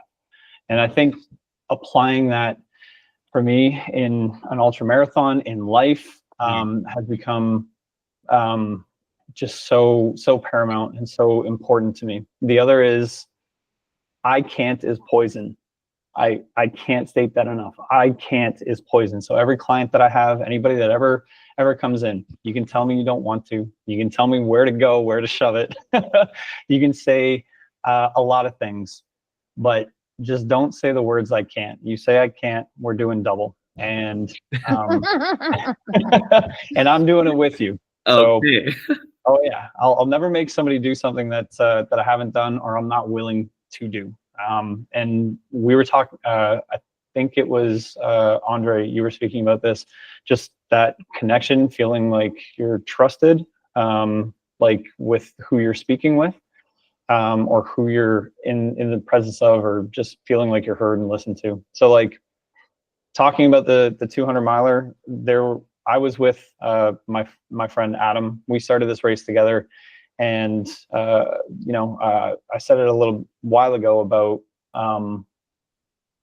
if you want to go fast, you go alone. If you want to go far, you know, you go as a team. And we can just accomplish so much more. And it was so apparent in that race to me. I could talk endlessly about this. I'm just trying to give snippets, so I'm not going too much into it. But there were moments on that race where I needed somebody and a friend was there.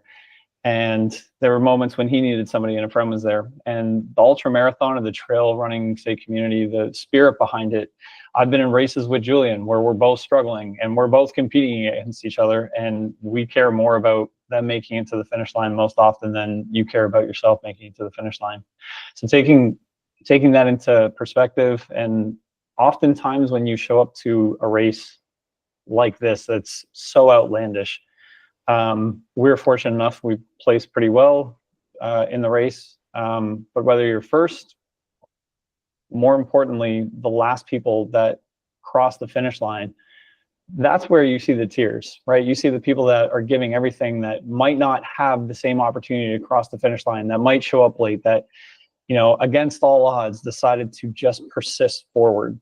And I think like some of the lessons that can be learned in an ultra marathon is trusting yourself, trusting that you can take another step, trusting that you don't need to know the exact route or how you're going to feel, just trusting that you can keep going. And I think knowing that we're capable of so much more than we think we are, and we can do more than we think we can.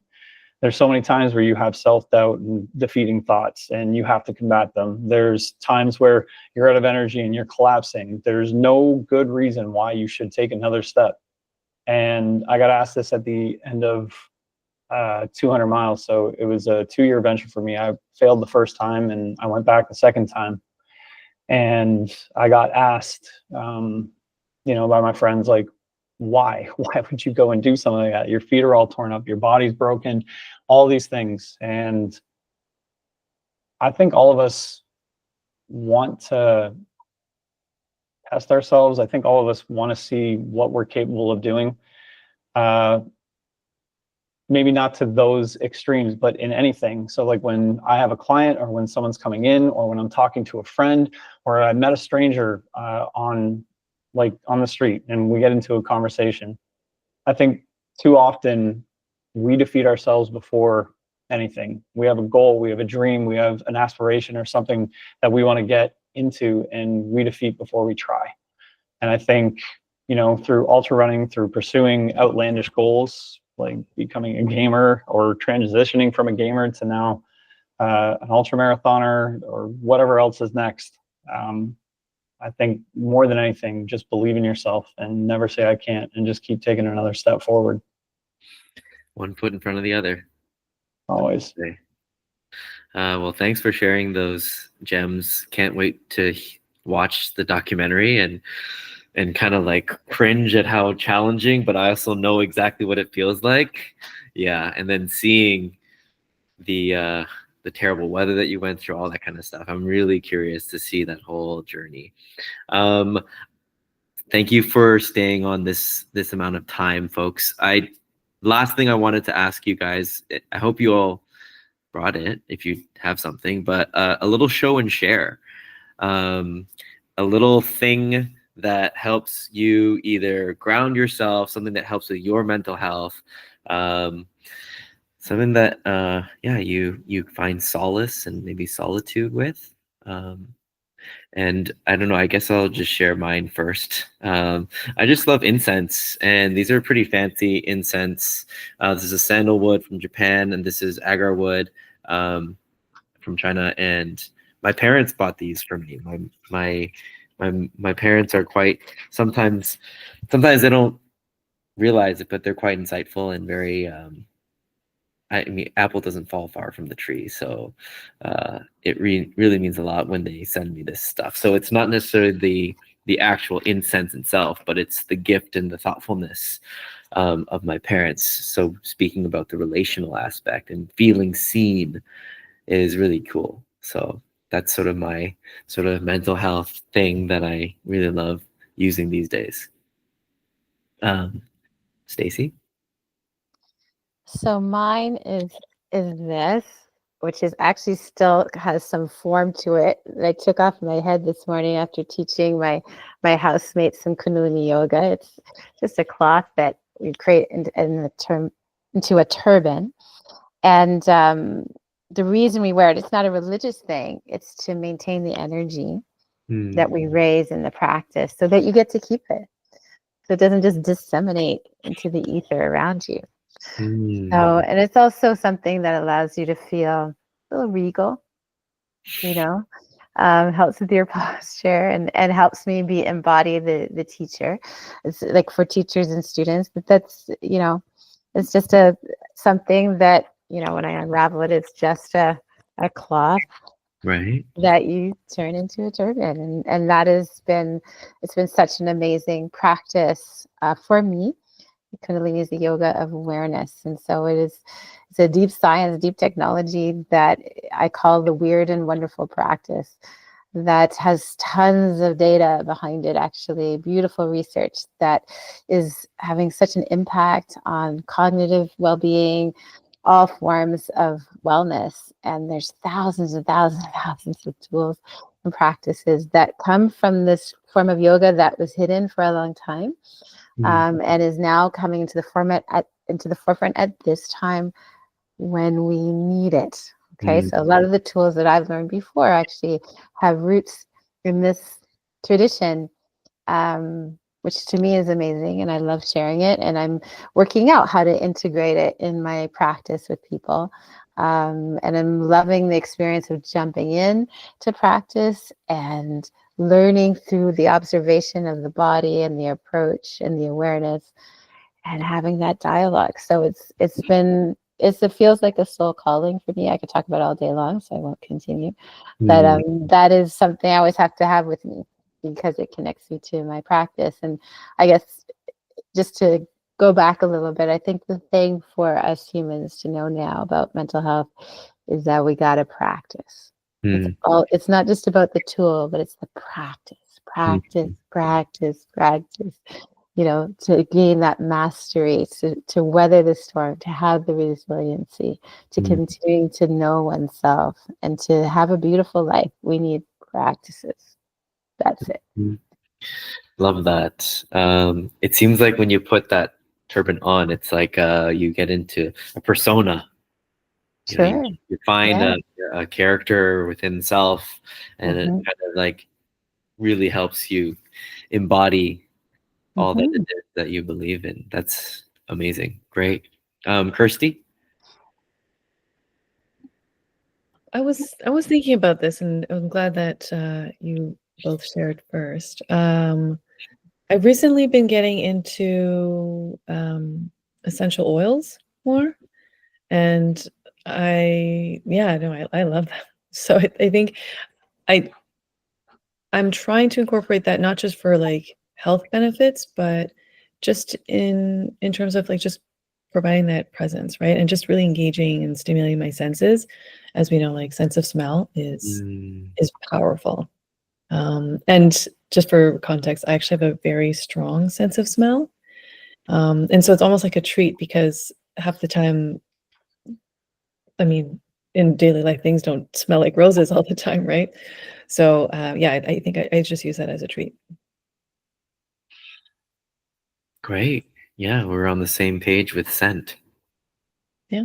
Our olfactory systems are probably more alive, and they really help us either tune in or tune out, whatever it is. But it really helps align for sure. Andre? So I brought with me, this is called the Spalding High Bounce Ball. And you probably used it when you were a kid in gym class. They were very popular in gym class. It was actually, the story about it's interesting because it goes back to, I think, the Great Depression. And Spalding, when they were making tennis balls, when there'd be a defective kind of tennis ball, they had these core elements inside them. And so instead of throwing them out, they started distributing them out to the streets for, to poor kids who were running around the streets kicking pop cans and whatever, had nothing to play with. And so that interesting story, but it's, a ball, an abstract tool for play is what a ball is. It inspires play. And there is an abstract nature to it in that, through curiosity and imagination, I could make 1,000 games up with this. And I'll say, during the pandemic, when we were all experiencing the intensities of lockdowns and isolation and all those things, this ball was a stress reliever. It connected me back into a sense of groundedness in my body. And my wife and I had one everywhere I went. I had one of these. We went to Canadian Tire one day and bought like a couple cases of them. So they're at our studio. We play games with them, but I made sure I brought them everywhere I went. I had them in my pocket, and I would just bounce them against the ground. We would play games. We couldn't be inside with people, so we would meet people outside and come up, make up, handball games and so on. And it's also you can squeeze it, and so it's just it's a tool, an abstract tool, and it's something that I encourage people to connect with, those simple, playful tools in your life that evoke and provoke curiosity, creativity, imagination, playfulness. These are powerful emotions and mind states that, when we became maybe a little bit older, people said, sit down, shut up, stop messing around, stop playing.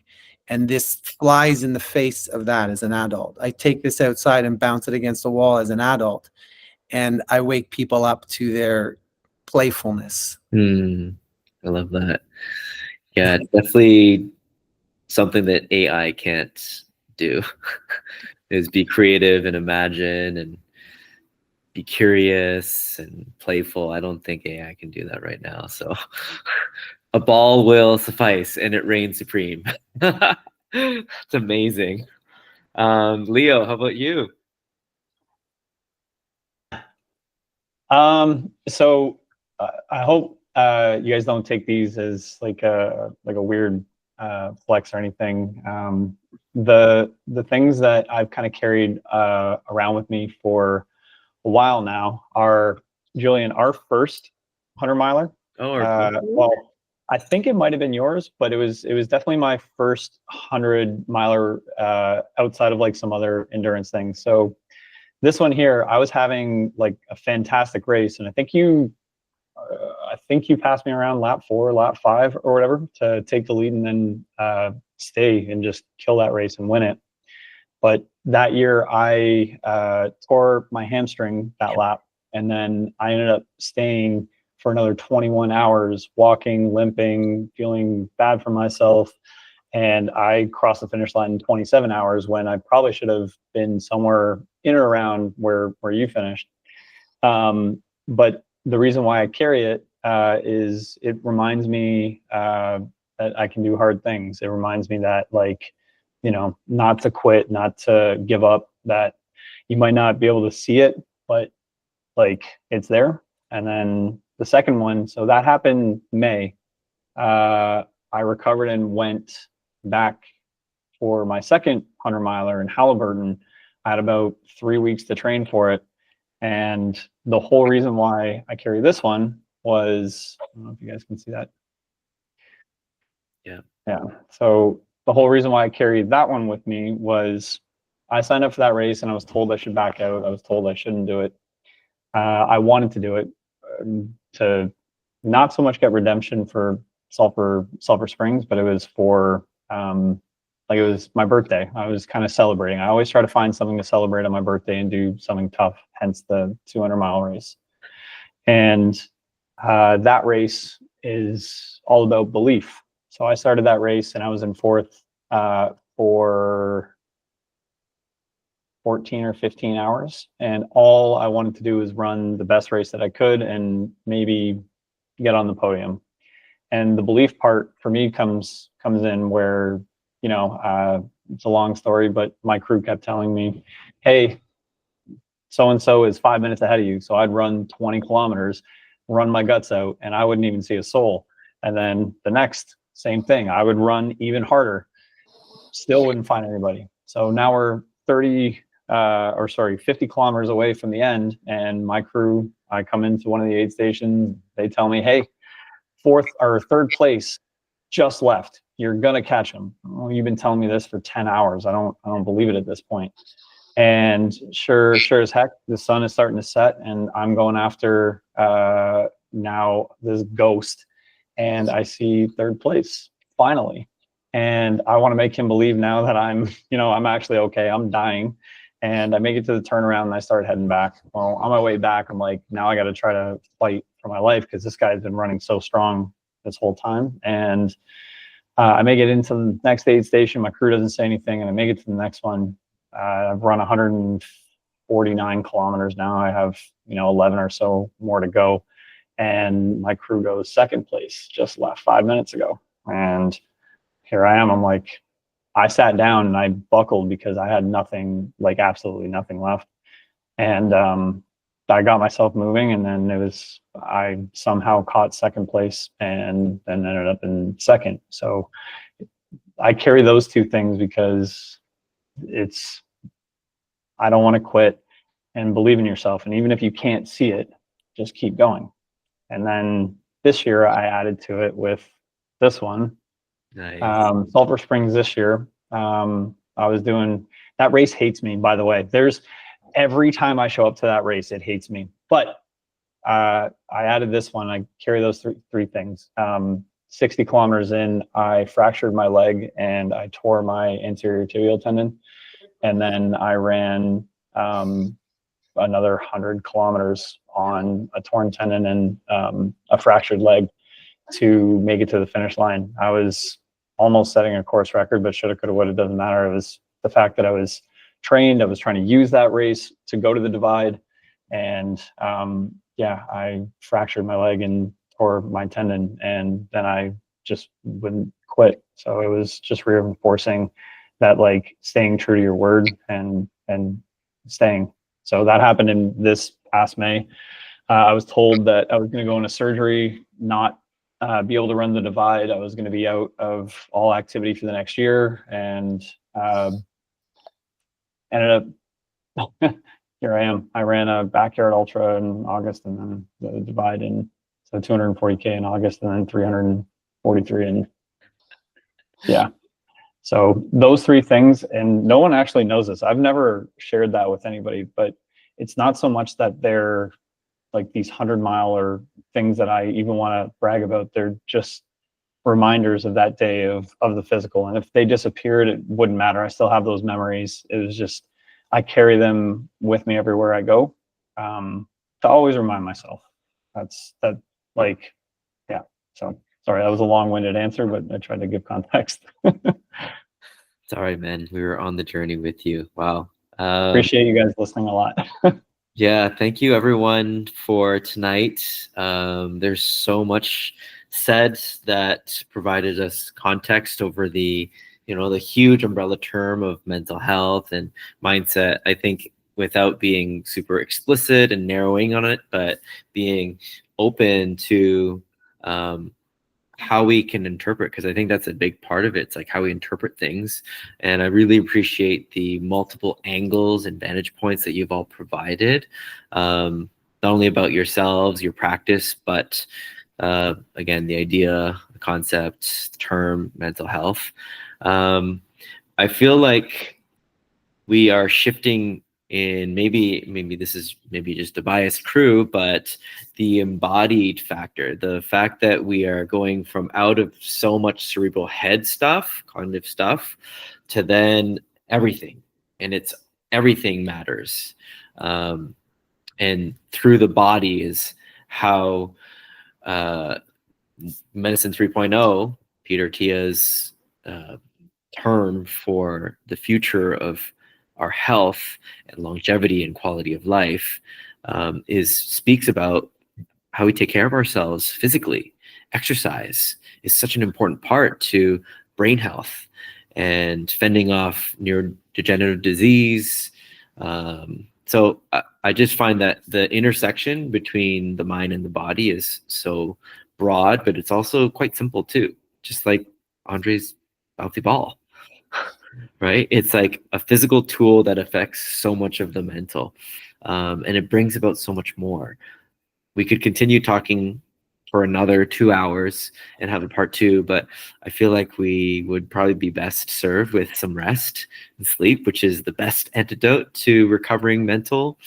So with that, just wanted to say massive appreciation and gratitude to you all for donating your time and sharing all the insights and your journeys. Where this takes us into the future, I don't know. I think it's something that I'd like to be surprised and delighted by. But a big part of this is to collaborate and cross-pollinate. So my hopes is for us as a cohort right now is to continue connecting and sharing each other's classes or experiences or services, and connecting beyond this conversation. I will definitely be there to help facilitate more conversations, but again, the more authentic and organic grassroots, the better. We're all in the same city. We're in Toronto. So let's try to take maybe next year a nudge to now not meet virtually, but in person. Which again, I will definitely love to facilitate. Maybe we could all do a class of Andres at Spirit Loft. It's right across the street from you, Stacey. But nevertheless, thank you all. Any final words from anyone? Oh, it's been an honor and a pleasure to listen to you all. You're all inspiring, and I'm grateful to have a connection to you now. And I hope we can keep our connections in some way, shape, or form. So thank you. Thanks, Andre. I feel the same way. It's been an honor to be part of this conversation. I do feel like everyone here is on as part of this new vanguard of mind, body, spirit approach to health and wholeness. And I look forward to, hearing more about how you all evolve and connecting and collaborating potentially in the future. Yeah. Thanks, Dave. And thank you so much, Julian, for organizing this. Yeah, we're coordinating everything. Thank you. Yeah. My pleasure. Yeah. Yeah, absolutely. And it's just grateful that we all had the opportunity here tonight, and Julian for organizing this and being able to hear everybody's perspective. And like Julian was saying, just kind of cross-pollinate. I think it's wonderful that all of us had the opportunity to connect. And thank you for listening and sharing your deep insights that I definitely wouldn't have had the opportunity to even listen to. Wasn't for tonight. So thank you. Yeah, I even took some notes. Right, it's really great. Like, Yeah, it's all familiar language, but there's still some things and just the nuances that we add to things. Yeah. There's so much to take away. Okay, well, everyone, have a beautiful rest, and we'll catch up soon time. Okay. Bye. Take care. Force be with you. Peace. Bye.